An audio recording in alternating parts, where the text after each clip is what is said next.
बहनों भाइयों नमस्कार। आध्यात्मिक वेदांग ज्योतिष के ग्रहवाणी चैनल में मैं पंडित दिनेश नारायण पांडे आप सभी का हार्दिक अभिनंदन करता हूं, आभार व्यक्त करता हूं कि आप मेरे इस चैनल को देख रहे हैं। बहनों भाइयों, इस वीडियो में मैं बताऊंगा पूर्वा भाद्रपद नक्षत्र के बारे में और बताऊंगा जिन जातकों का जन्म पूर्वा भाद्रपद नक्षत्र में होता है वो कैसे होते हैं, क्या गुण स्वभाव, कौन सी विशेषताएं उनके अंदर होती हैं। बहनों भाइयों, ये जो पूर्वा भाद्रपद नक्षत्र होता है यह नक्षत्र क्रम का 26वां नक्षत्र होता है। इस नक्षत्र के देवता अजैकपात नामक देवता होते हैं। इस नक्षत्र को पूर्वा प्रौष्ट पदा नक्षत्र भी कहते हैं। इस नक्षत्र में जल संबंधी कार्य, कुआं, तालाब, नहर आदि के काम को किया जा सकता है। बोरिंग कराई जा सकती है, पानी की टंकी लगाई जा सकती है, टैंक आदि का निर्माण करा जा सकता है। और बहनों भाइयों, जो भाद्रपद मास की पूर्णिमा के दिन दोनों भाद्रपद यानी पूर्वा भाद्रपद या उत्तरा भाद्रपद, इन नक्षत्रों में से कोई एक नक्षत्र जरूर होता है। यह नक्षत्र उग्र और क्रूर स्वभाव का नक्षत्र माना जाता है। बहनों भाइयों, पूर्वा भाद्रपद नक्षत्र के प्रथम 3 चरण ये कुंभ राशि के होते हैं और आखिरी का जो चरण होता है वो मीन राशि का होता है। नामाक्षर होते हैं से, सो, दा और दी। तो से, सो, दा ये कुंभ राशि के अंतर्गत आते हैं और दी मीन राशि के अंतर्गत आता है। ये जो नक्षत्र होता है ये मानव गण का नक्षत्र होता है, आदि नाड़ी का नक्षत्र होता है।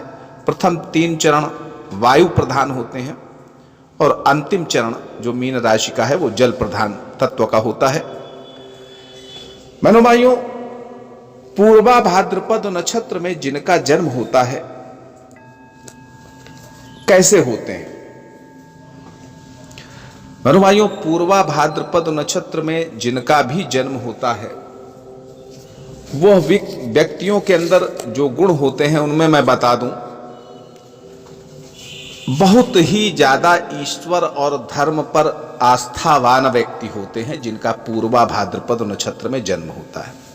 स्वभाव से शांति प्रिय होते हैं, व्यवहार में बुद्धिमानी और निष्पक्षता का समावेश रहता है, हृदय से निर्मल रहते हैं, साफ रहते हैं, किसी के प्रति कटुता नहीं रहती।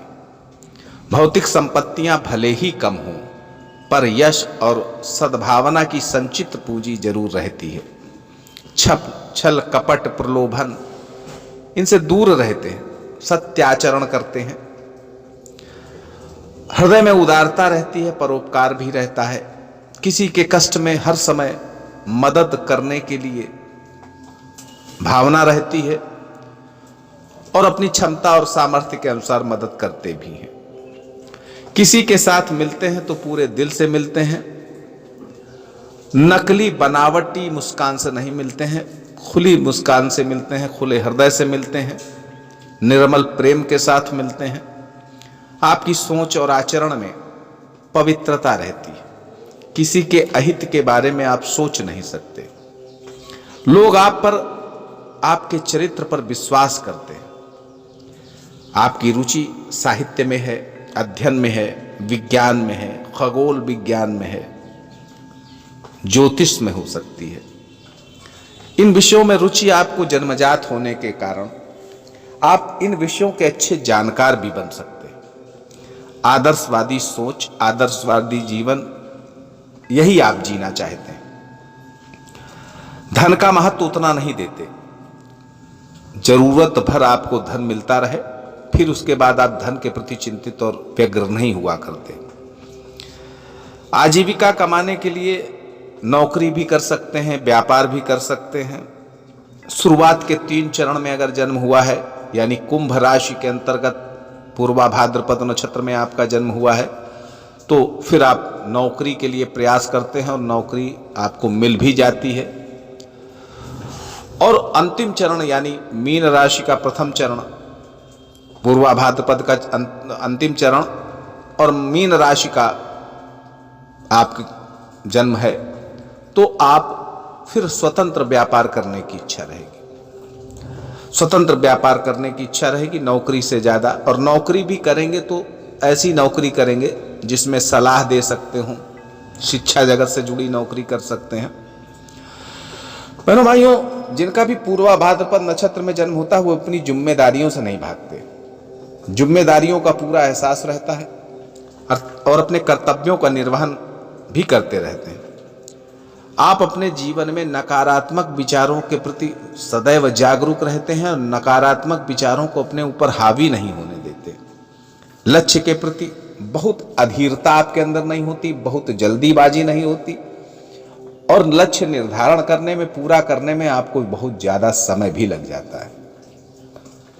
कहा जाए बहनों भाइयों तो ईश्वरीय कृपा के चलते आप जन्म से ही बुद्धिमान होते हैं और जीवन का कोई भी क्षेत्र हो, कोई फील्ड हो, सफलता और ज्ञान दोनों प्राप्त कर सकते हैं। सरकारी नौकरी है या पदोन्नति आपकी हुई है, अप्रत्याशित रूप से मिलती है, और 24 वर्ष से लेकर के 33 वर्ष के बीच का जो कालखंड होता है ये आपके जीवन में विशिष्ट उपलब्धियां देने वाला होता है। एक अच्छे लेखक हो सकते हैं, एक अच्छे कवि हो सकते हैं, अच्छे ज्योतिषी हो सकते हैं, अच्छे योग शिक्षक हो सकते हैं, मनोचिकित्सक हो सकते हैं, अच्छे नेता हो सकते हैं, और कृषि, औषधि, आयुर्वेद इस क्षेत्र में आप अच्छा कर सकते हैं। हथियारों से जुड़े कार्य कर सकते हैं, सेना में भी जा सकते हैं। आपको संतान सुख भी ठीक मिलता है और आपको जीवन साथी भी बड़ा समझदार और कर्तव्य पारायण मिलता है। बहनों भाइयों, आप सुखी रहें, समृद्ध रहें, इसी मंगलमयी कामना के साथ मैं पंडित दिनेश नारायण पांडे आपसे विदा लेता हूं। एक बार प्रेम से बोलिए जय माता की।